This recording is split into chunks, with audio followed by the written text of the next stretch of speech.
जय हिंद प्रिय विद्यार्थियों। आज हम समझते हैं भारतीय राज्यों का इतिहास। जी हाँ दोस्तों, भारतीय राज्यों का जो इतिहास है, अगर आप पीएससी के स्टूडेंट हैं या वर्ग 1 या वर्ग 2 के स्टूडेंट हैं या आप ऑल कॉम्पिटिशन एग्जाम किसी की भी आप तैयारी कर रहे हो, तो ये वीडियो आपके लिए बहुत ही महत्वपूर्ण होने वाला है, क्योंकि हम भारतीय संविधान का चैप्टर वाइज सॉल्यूशन लेकर आए हुए हैं।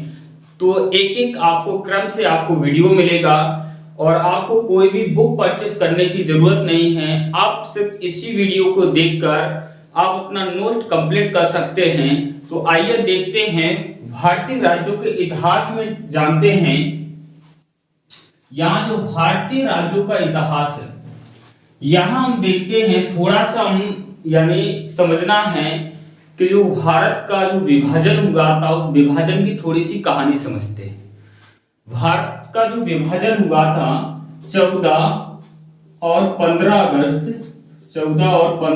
1947।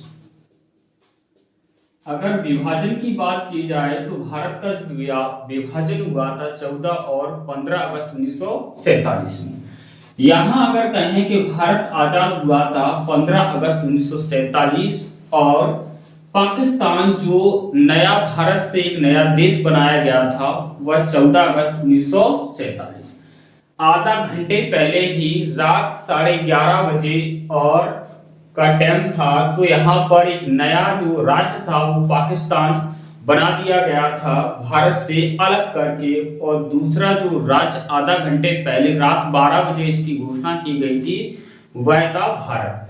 पहले जो भारत था वो अंग्रेजों का गुलाम था कहीं ना कहीं, और यहाँ पर अंग्रेजों का शासन था। तो अंग्रेजों ने कहा कि हम आपको क्या आजाद कर रहे हैं, और थोड़ी सी एक शर्त रख दी गई कि यहाँ पर कुछ देशी रियासतें थी। उन्होंने कहा कि जो आप जिस रियासत को हिंदुस्तान में मिलना है वह हिंदुस्तान में मिल जाए, और जिस रियासत को पाकिस्तान में मिलना है वह पाकिस्तान में मिल जाए, और जिस रियासत को अगर पूर्ण तरीके से स्वतंत्र रहना है तो वह स्वतंत्र रह जाए। इस प्रकार से अंग्रेजों ने पूरा जो भारत में जो कुछ भी रियासतें थी खुला सांड की तरह छोड़ दिया गया। तो यहाँ पर देखते हैं कि यहाँ कुछ 500 जो देशी रियासतों की जो संख्या थी 552। अगर आप पीएससी का एग्जाम देते हैं तो वहां पर 552 देशी रियासतें ही पूछा जाता है, और जो गूगला है उसमें जो दी जाती है जो रियासतें हैं 562 बताता है। कितनी बताता है? 562 देशी रियासतें बताता है। लेकिन जो यहाँ पर कुछ किताबों में यहाँ पर 562 आपको देशी रियासतें मिलती है, लेकिन पीएससी के हिसाब से आपको 552 ही लगाना है, और गूगला के हिसाब से 562 है, और कुछ किताबों में यहाँ पर 565 भी दिया हुआ है। कक्षा 11वीं और 12वीं की किताबों में ये नवबोध और युगबोध में दिया गया है। अब हम बात करते हैं यहाँ पर जो देशी रियासतों की संख्या है 552, जिनमें से 549 देशी रियासतें थी वो स्वतः मिल गई, क्योंकि अंग्रेजों ने कहा कि आपको जहां मिलना है, चाहे आप पाकिस्तान में मिलना चाहते हैं तो पाकिस्तान में मिल जाइए, हिंदुस्तान में मिलना चाहते हैं तो हिंदुस्तान में मिल जाइए। तो कुछ रियासतों ने सोचा कोई दिक्कत नहीं है, भारत हमेशा से ही क्या है, एक उसकी जो नीतियां हैं वो अच्छी तरीके से हैं, कोई दिक्कत नहीं है। तो जो राजा महाराजा थे उनने अपनी रियासतों को भारत में विलीन करने की घोषणा कर दी, लेकिन जो 3 देशी रियासतें थी वह भारत में नहीं मिलना चाहती थी। वह थी यहाँ पर हैदराबाद, जूनागढ़ और जम्मू कश्मीर। वह देशी रियासतें कौन कौन सी थी? हैदराबाद, जूनागढ़, जम्मू और कश्मीर। यहाँ अगर हम देखते हैं कि कुछ फैक्ट है यहाँ पर कि सबसे जो बड़ी देशी रियासत है, भारत की सबसे बड़ी देशी रियासत थी वो हैदराबाद थी, और सबसे जो छोटी भारत की जो रियासत है वो बिलवारी। बिलवारी कहां पर है? मध्य प्रदेश में। तो अगर क्वेश्चन आता है फैक्ट में कि सबसे बड़ी देशी रियासत, तो वो हैदराबाद है, और सबसे छोटी देशी रियासत है वो बिलवारी। सबसे छोटी देशी रियासत कौन सी है? बिलवारी। यहां हमको समझना है कि जो राज्यों का एकीकरण एक बनाने का जो जिम्मा दिया गया था 3 लोगों को दिया गया था। एक था सरदार पटेल को दिया गया था और वीपी मेनन। इनका जो पूरा नाम है यानी बापला पगमुन्नी मेनन। ये यहाँ पर केरल के निवासी थे। कहाँ के थे? वीपी मेनन केरल के निवासी थे और यह एक प्रशासनिक अधिकारी थे। कैसे अधिकारी थे? ये प्रशासनिक अधिकारी थे। और सरदार पटेल और वीपी मेनन एक बहुत अच्छे मित्र थे। और कहा जाए, अगर ये भी कहा जाए कि यहाँ पर अगर सरदार पटेल के दाएं हाथ थे तो वो वीपी मेनन थे।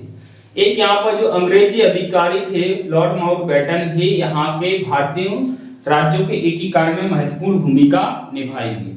लेकिन यहाँ सबसे जो महत्वपूर्ण भूमिका सरदार पटेल और वीपी मेनन की है।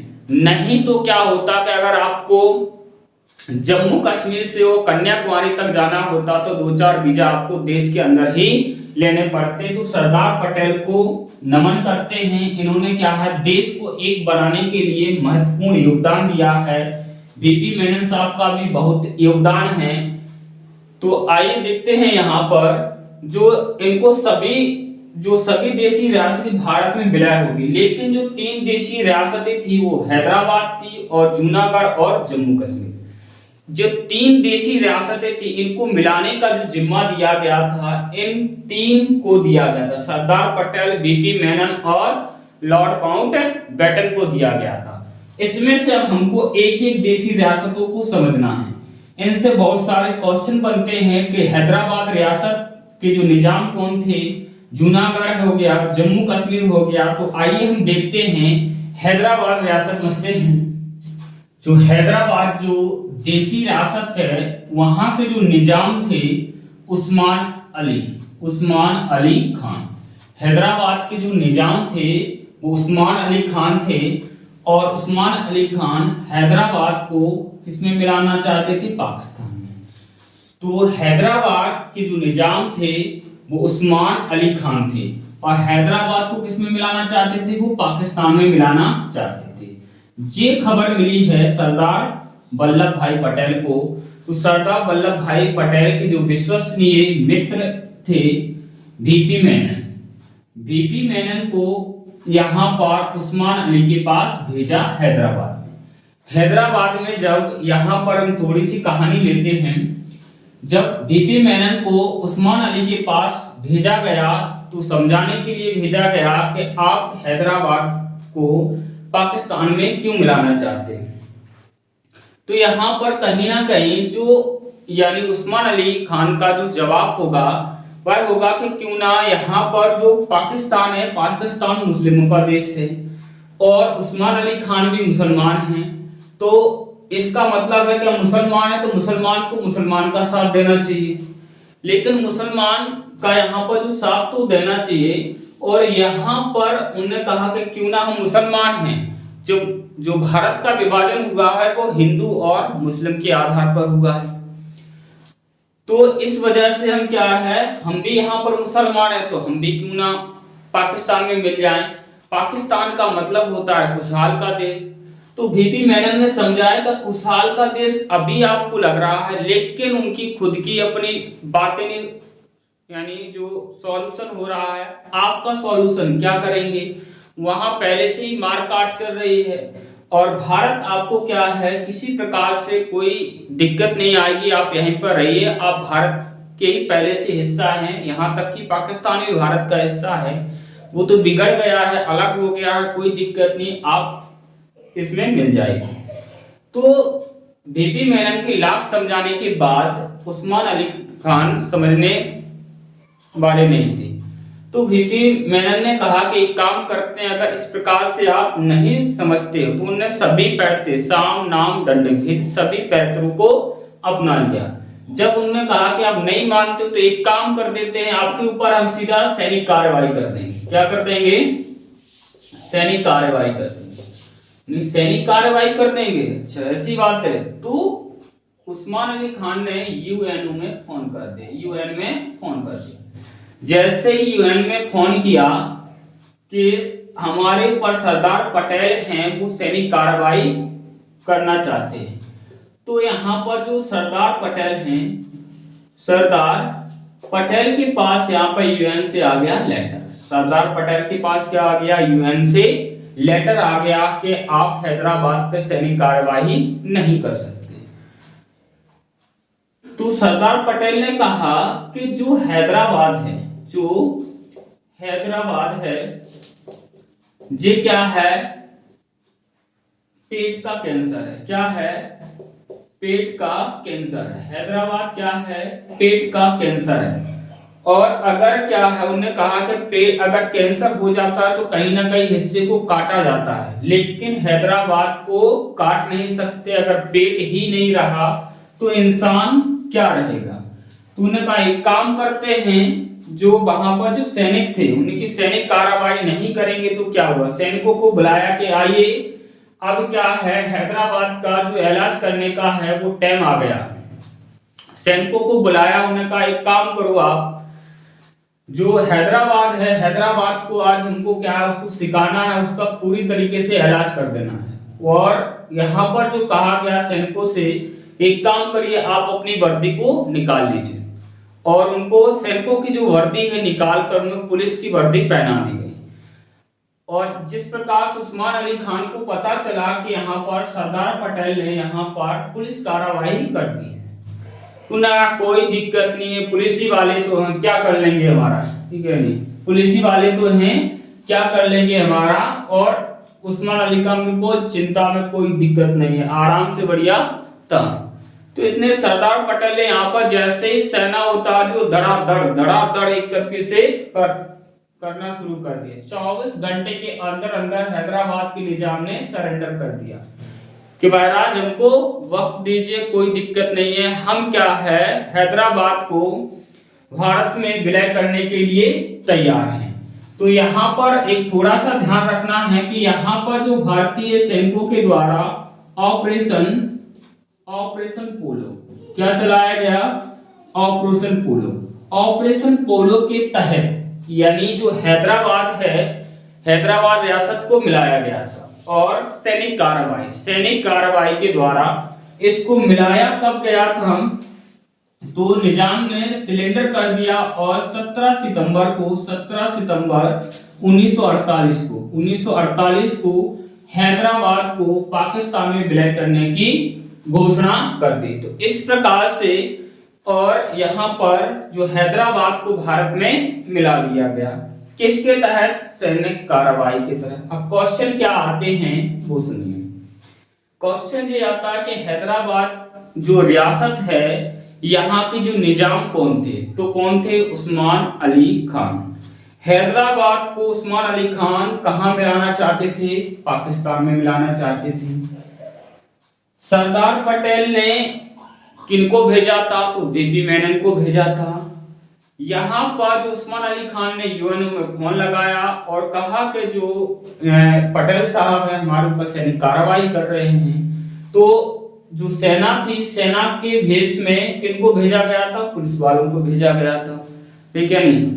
जो सेना को ही जो वर्दी किसकी पहना दी गई थी? पुलिस की। और वहां पर 24 घंटे में ही उनको क्या है सरेंडर करने पड़ा और भारत में विलय कब कर दिया? 17 सितंबर 1948 में। कब किया गया? 17 सितंबर 1948 को कर दिया गया। अब थोड़ी सी यहाँ पर फैक्ट वाले हम क्वेश्चन है वो देख लेते हैं कि जो हैदराबाद है, हैदराबाद का पुराना नाम क्या है? तो हैदराबाद का पुराना नाम है गोलकोंडा। क्या है? गोलकोंडा। हैदराबाद का पुराना नाम क्या है? गोलकोंडा। हैदराबाद को बसाया किसने था? हैदराबाद को अगर हम बसाने की बात करते हैं कि बसाया किसने था इस नगर को, तो यहाँ पर कुतुब शाह। किसने बसाया था जी? कुतुब शाह ने बसाया था। कहां पर बसाया था? पुराने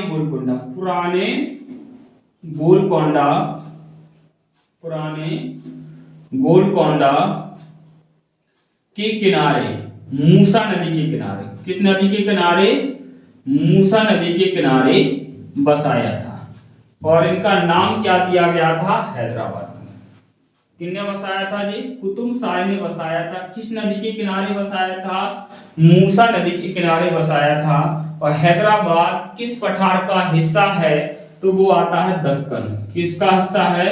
दक्कन के पठार का हिस्सा है। और हैदराबाद किस नदी के किनारे बसा हुआ है? तो मूसा नदी के किनारे बसा हुआ। किस नदी के किनारे बसा हुआ है? मूसा नदी के किनारे बसा हुआ है।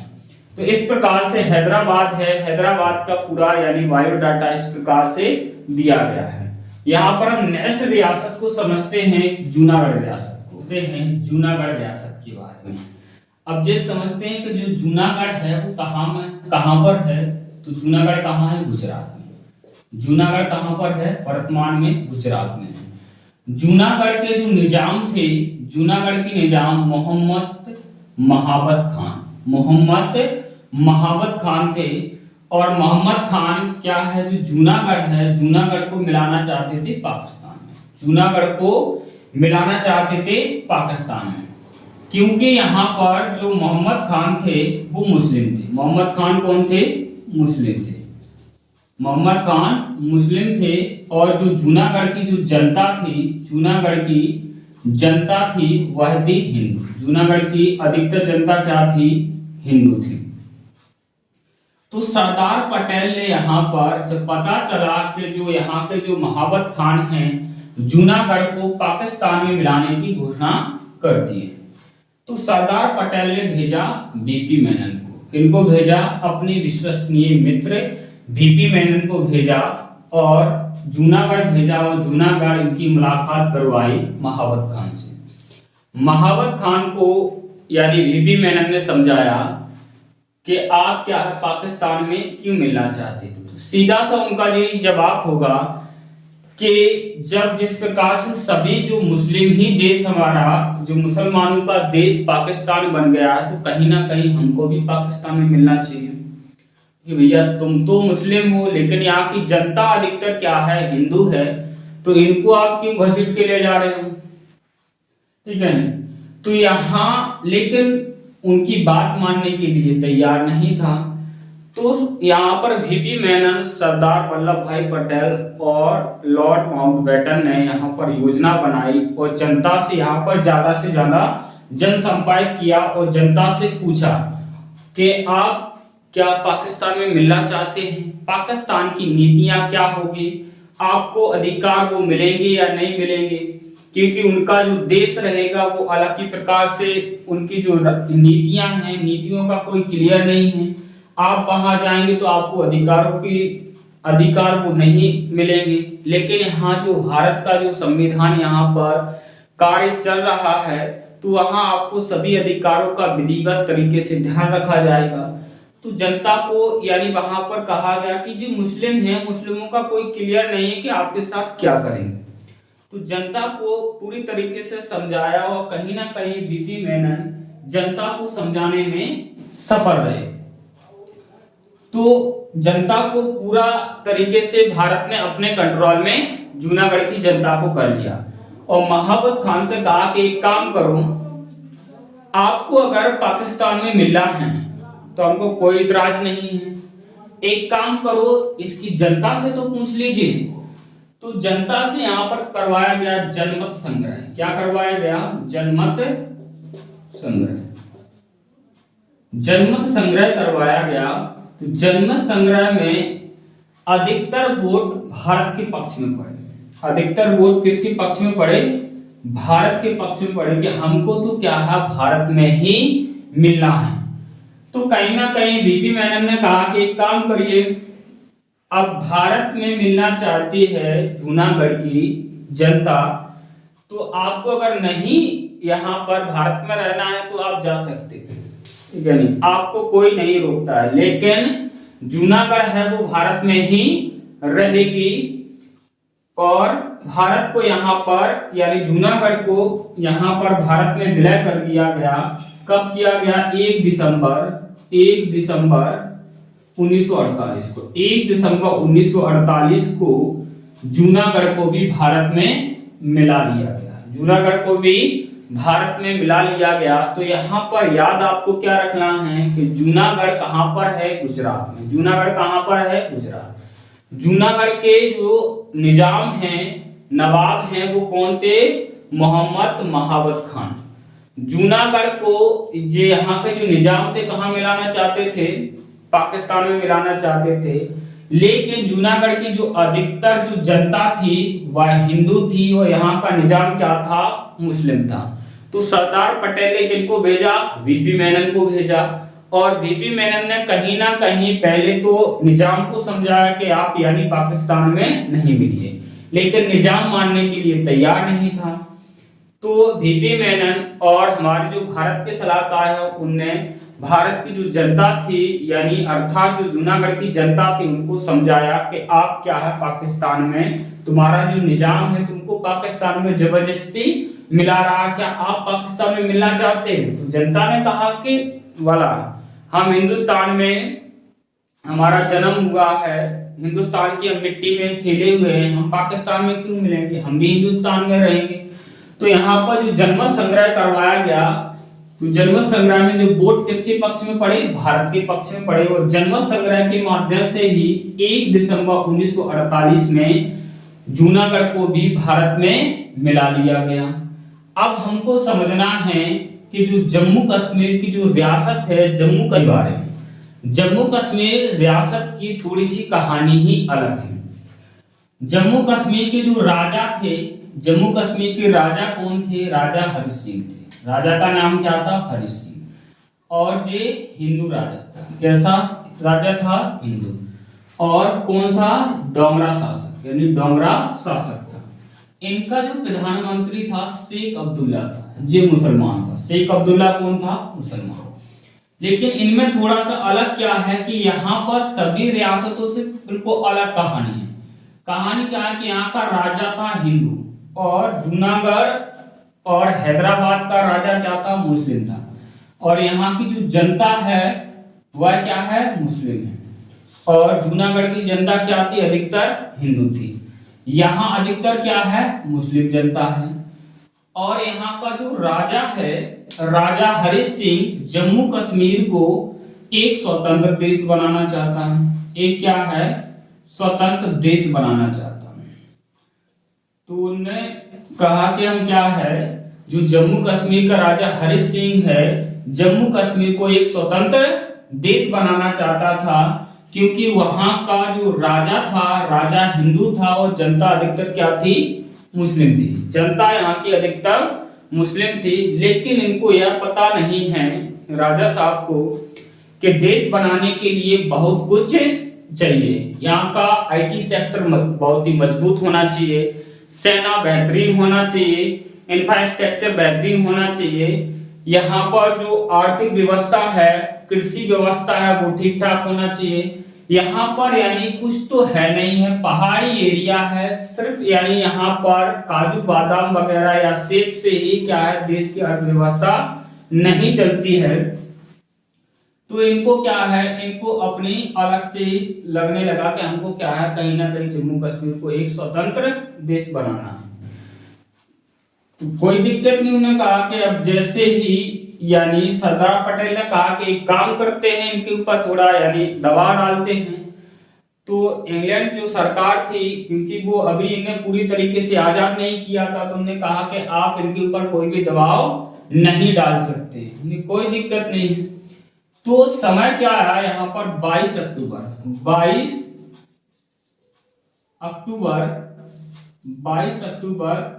1947, 22 अक्टूबर 1947 को 22 अक्टूबर 1947 को क्या हुआ कि पाकिस्तान ने कवाली, जो यहाँ पर कवाली लोग थे, कवालियों के भेष में यहाँ पर भारत में यहाँ पर घुसपैठियों को भेज दिया। भारत में क्या कर दिया? घुसपैठियों को भेज दिया। जैसे यहाँ पर घुसपैठी नहीं, वो यहाँ पर हम देखें, यहाँ पर अगर भारत के नक्शा में अगर देखा जाए तो यहाँ अगर हम जम्मू कश्मीर के बारे में थोड़ा सा देखें,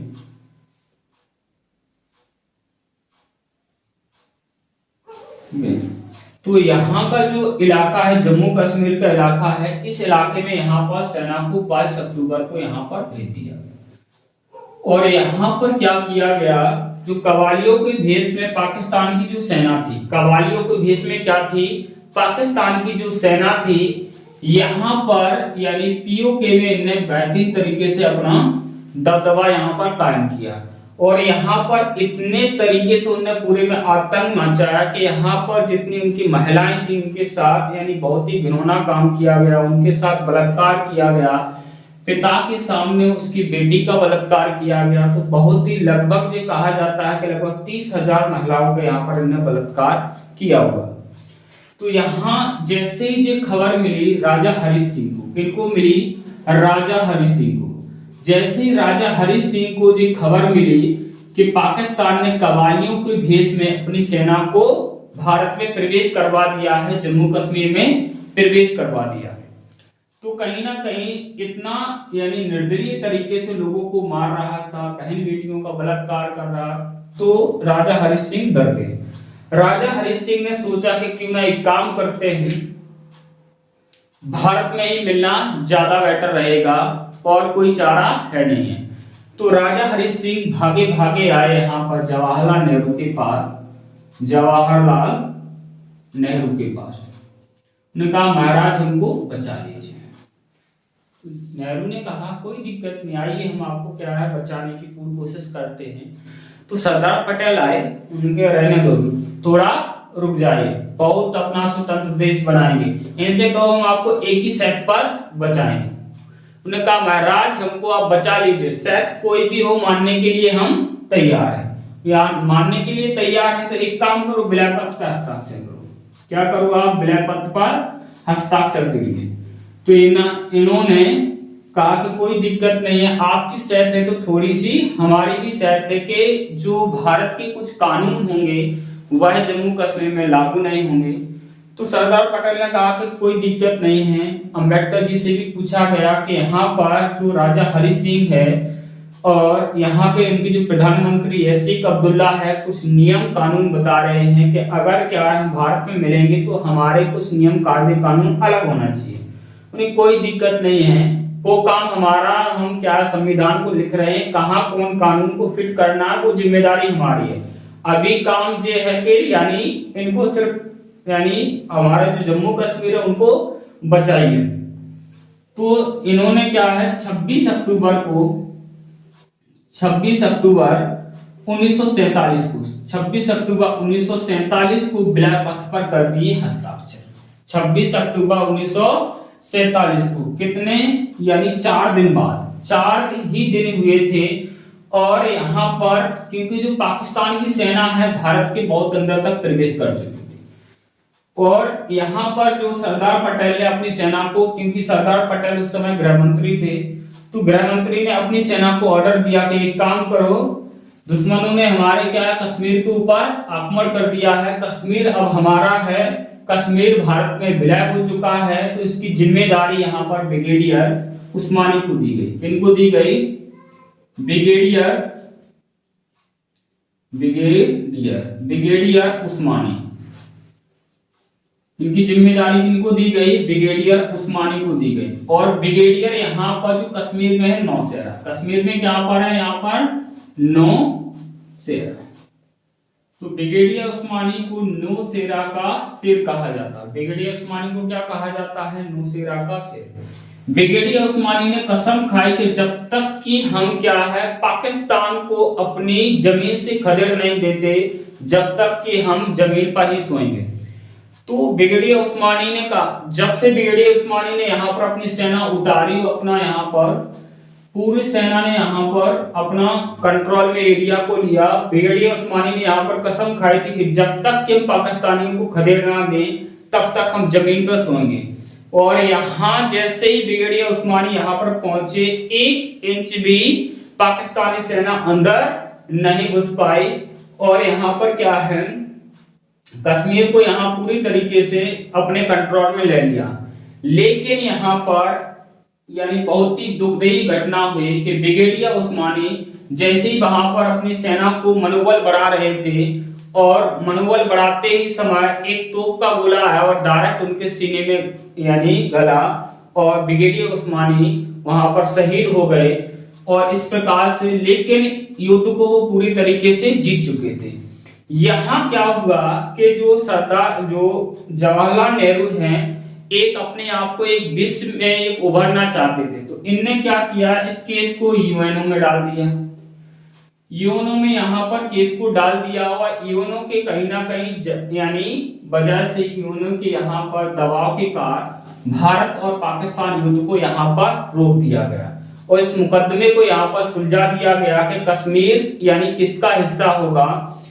और इसी वजह से भारत और पाकिस्तान का जो हिस्सा था वो आज भी यहाँ पर जो पीओके है, जे यहाँ पर पीओके, जिसको हिंदी में पाक अधिकृत कश्मीर के नाम से जानते हैं, पाक अधिकृत कश्मीर के नाम से जानते हैं, जो लगभग 35% हिस्सा है।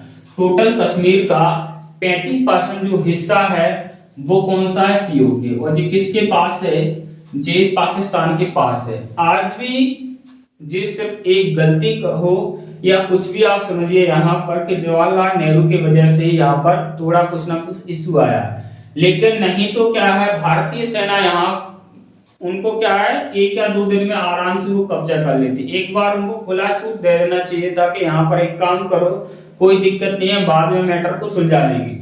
तो यहाँ यानी सरदार यानी जो नेहरू थे, नेहरू की जो आप गलती कहिए या कुछ भी कहिए, जो यूएनओ में यहाँ पर उन्हें केस को डाला गया, यूएनओ में कोई भी केस गया और अभी तक क्या है वो कोई भी सुलझने वाला नहीं है, कोई भी निपटारा होने वाला नहीं है। तो अभी भी क्या है, यहाँ पर निपटारे के लिए कहते भी हैं कि एक काम करते हैं, यहाँ पर निपटारा करवा लेते हैं। तो कश्मीर वाले यहाँ पर कहते हैं कि हम जनमत संग्रह करवा लेते हैं, तो यूएनओ वाले से कहते हैं एक काम करो तो अपनी सेना हटा लो, जनमत संग्रह हो जाएगा। तो यहाँ पर पाकिस्तान अपनी सेना ही हटाना चाहता था और वो सोचता है कि ऐसा नहीं कि भारत फिर से यानी पीओके पे कब्जा कर ले, लेकिन पीओके कभी ना कभी भारत में आएगा।